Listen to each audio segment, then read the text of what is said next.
But moving on to the seventh, which is the feature, the Green Flash Handicap, and I believe we both know who we're gonna like here because we agreed on opening day who our top pick's gonna be. But you can go ahead and talk about this horse. Go ahead. Well, we already a lot of people here probably will skip to the eighth race already because they don't need to hear what we have to say because they know that Lakerville is a very very very talented horse. He's a pro. I think he knows what he's doing. There isn't going to be that much pace in here. At least on opening day, there was a ton of speed on the front end, and at 22-4 for a 5 furlong sprint in last race. That's not all that fast, but he closed in, looked like a real pro, and we knew going in the Green Flash Handicap, we didn't even need to see who was nominated. We knew who would be the favorite here.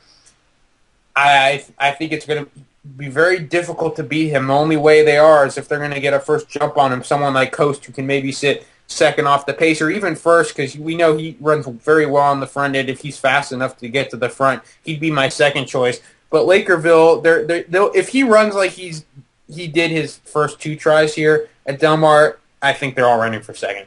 I agree as well. Lakerville, I mean, for me, though, anything can happen in these 5 furlong races. It's very rarely at Del Mar will you see a horse win by over a length in the 5 furlong sprints. It's always usually a blanket finish, but Lakerville just makes it seem so easy. I mean, he always goes wide into the turn. Like in his race on opening day, he went 3 wide, and then his last race he had 4 wide. I remember last race when handicapping his last race on July 25th. That there wasn't a lot of speed, but he was farther back and he still closed. And this guy is, if they're not considering this horse for the Breeders' Cup turf sprint, they got to be. This horse is probably going to be aiming towards that after these efforts. I mean, this horse. Barry Abrams is very high on this horse, and he's already said that that's the long-term goal here. Yeah. He's going to be very tough to beat. Just looking at it, the way he's run, he's just been so impressive. And you saw even before he had that layoff between November and June, you knew he had some talent there. Vergara used to ride him. He ran well in his debut. And in his allowance race, he came flying home and was very impressive there coming down the hill at Santa Anita. And he may have needed the race in June, but he came back and really strutted his stuff here. But obviously, he likes Del Mar, it looks like, so he's going to be forced. He's a force to be reckoned with. And if you have a pick 6, there are going to be a ton of people here that are going to single him. This could be a race that maybe if a long shot comes in here, you never know. There could be a carryover because there are going to be, like I said, a lot of people that are going to be singling this horse, and he's going to be very, very difficult to beat here. Coast has a shot, but he's facing older here, so it'll be interesting. Yeah, I didn't really want to specifically just talk about Lakerville. I want to talk about 2 other horses in this race. I wanted to talk about Coast on the outside with Bejarano. Bejarano gets back aboard for Coast, who rode this horse 2 back in Upstill claiming. Raced this turf sprints up at Betfair Hollywood Park. Also raced down the hill at Santa Anita. And, this horse went to the front, and he could easily take it wire to wire here. This horse is something special. But when it came to Del Mar, Sadler wanted to stretch this horse out and try this horse back at 2 turns, which is an interesting move. Lost to Chips All In, who eventually went on to finish 3rd in the La Jolla yesterday. And Midnight Crooner, who's going to be running in the Del Mar Derby. Yes, and Midnight Crooner, who showed a very impressive race in that one. I think Coast would be a good second pick. But also another interesting horse here I wanted to talk about was Bench Points. And Bench Points was a very highly regarded 2-year-old, I believe. At least in the Cowbred rigs, he was the best one they had. Yeah, in 2010. Used to be one of the best California 2-year-olds in Southern California. You look back here, he loved the synthetic track. He had that stint where he won 4 races in a row. He went in the San Felipe, and absolutely, he didn't really run all that great. This was I remember Bench Points here at Del Mar was a highly regarded 2-year-old, and it's interesting to see how this horse turned out. This horse ended up in the Santa Anita Derby when Midnight Interlude won last year. This horse raced here at this track last year in the Real Good Deal. I just wanted to mention him because he deserved it. Deserved to be mentioned here. He gets Corey Nakatani. We know how he does in the turf, but I wish Bench Points the best in this race. I'm just because I remember how special this guy was when he was a young 2-year-old. Yeah. Well, I'll talk about the two horses you mentioned here in my own little comments. Coast, I think John Sadler's on the right track here. I don't think stretching out is probably his best game yet. I mean, I haven't given up on him going 2 turns, but the Del Mar Derby is going to come up very tough this year, and I don't think he'd be able to win that quite yet. So I think coming back to a sprint where we know he's good at, I think that's a smart pick. He's going to have to face a potential monster here, but he could get first jump on him, and he's a nice little horse. I mean, they bought him for $200,000 at the OBS March sale for 2011, so they obviously thought he was a nice horse.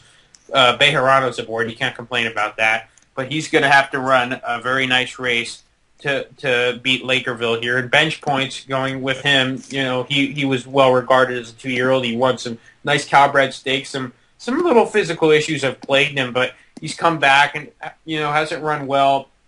Italian as well as he used to.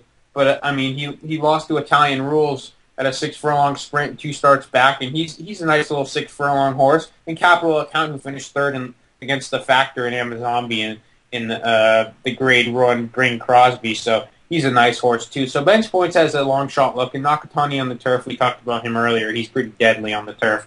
So these two could be potential threats. The others, I'm not so sure. I think if Lakerville doesn't win, one of these two should. Yeah, I agree as well. I mean, it's to me, it's either Lakerville or Coast, and I just wanted to give some recognition to bench points because I remember seeing him 2 years ago at Del Mar and how he pretty much just took the Calbred stakes as a 2-year-old. I just wanted to give him some recognition because he was such a nice 2-year-old back in the day. You could be seeing a monster here. You never know. Yeah, you never know. He could go back to the winning form, and I mean, in his last race, he showed that 88 Beyer. I mean, that's easily capable of winning this race, but you never know. You never know. Well, I was talking about Lakerville, but he could win too. Yeah. Moving on to the last race here. Once again, another maiden claiming 20,000, the lowest of the lows, I guess you can call here at Del Mar.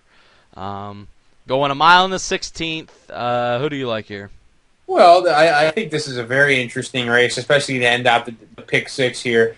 It's another competitive race. I think there are quite a few horses here that can pull it off. But after looking very hard and trying to figure things out, I just had to sort of shrug my shoulders here and pick a day away. That's who I ended up choosing here. I liked this last race. I liked how he got a race over the track here, and they haven't rushed him back.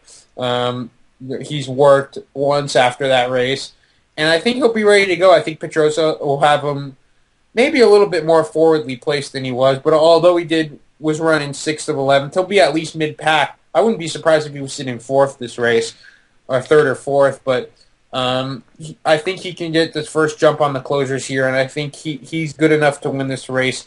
He's trying one more time for that main 20. I know last time was the lowest he had ever been. He couldn't pull off the victory against Midnight Con, but I think today may be his day, and I like his chances. Yeah, I could see why you would add a day away. I know why you would like him. I mean, he was bought back in the Keeneland November sale of 2009 for $260,000, and for Owen Hardy.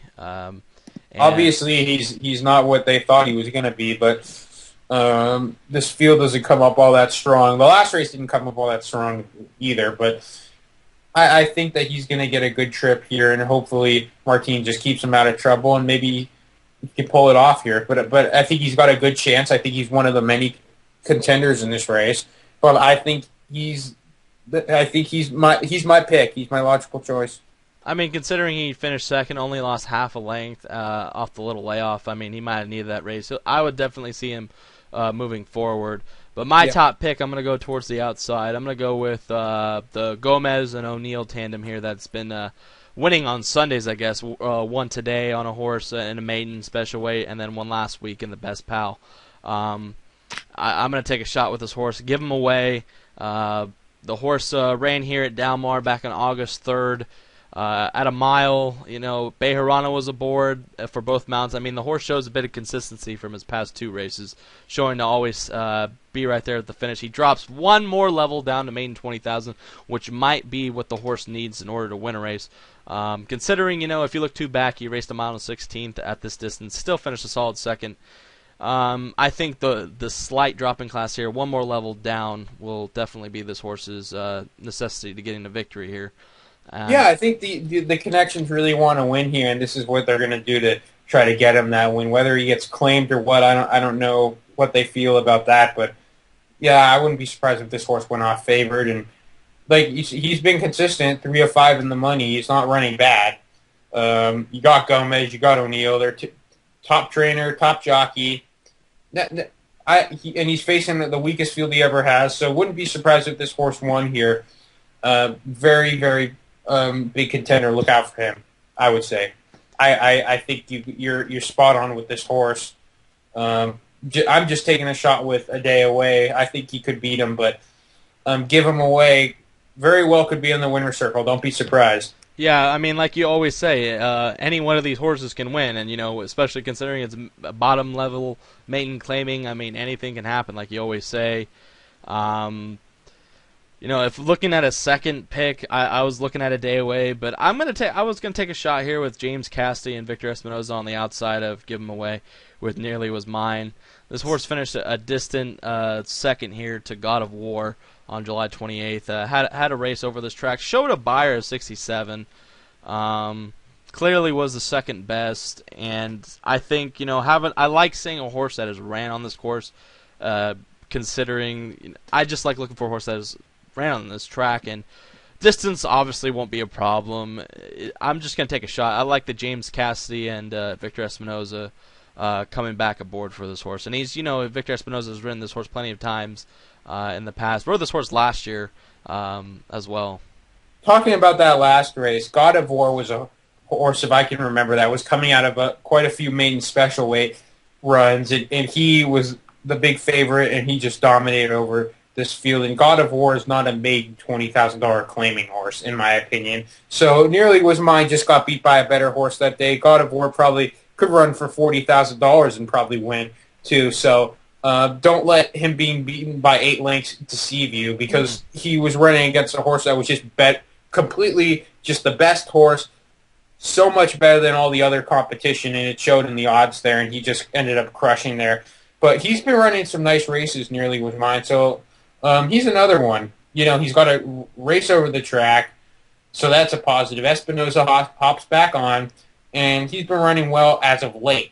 His last 3 runs, he's finished in the money. So he's another competitive one. He's not facing a God of War in here, because God of War would have absolutely crushed this field as well. So don't be surprised if Nearly Was Mine has a say in this race. Yeah, I mean, those are the 2 horses I really like. Hopefully I can get a price for Nearly Was Mine, but I doubt it considering lost to God of War. And also, yeah, I agree with you on a day away. I mean, the horse... seeing a horse that had raced on this track and nearly won, only lost by half a length.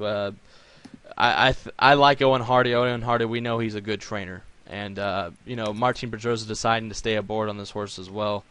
And also one thing that makes Give 'Em Away my pick over a day away as well is if you look at 2 back, Give 'Em Away did beat a day away in their last try when they were together up at Betfair Hollywood Park on June 7th.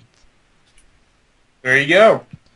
But it's wide open. It's maiden 20,000. Anything can happen, as you always say.